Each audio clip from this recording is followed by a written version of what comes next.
The gospel is that there is this infinite, almighty, all-knowing, all-powerful creator God that created all things for his glory. And you and I have belittled that, belittled his name, belittled his glory.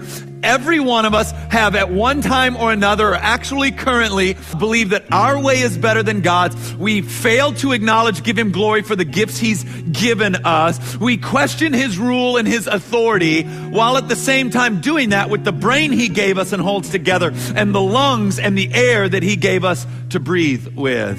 This is the great blasphemy of the universe. So we've all belittled God, and God, being just, right, and holy, is not going to allow the belittlement of his name. God then, not being able to spare wrath, sends Christ in the flesh and crushes him.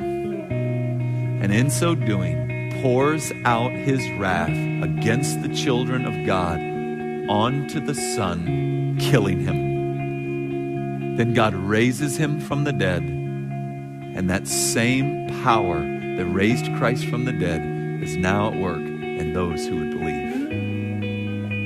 This is the gospel. That you and I have right standing before God, not by our efforts, not by our works, not by our skill, not by whether or not we cuss or don't cuss, drink or don't drink, watch this, don't watch this, do this, don't do that. Justified before God by the cross of Christ alone. Your lust, you're not going to be able to fix it. Your bitterness, you're not going to be able to fix it. Your rage, anger, those deviances that have been following you around, you don't possess the power of life and death. You can't resurrect anything. Christ can. That's the good news. That's why we don't celebrate us. That's why we continually celebrate him.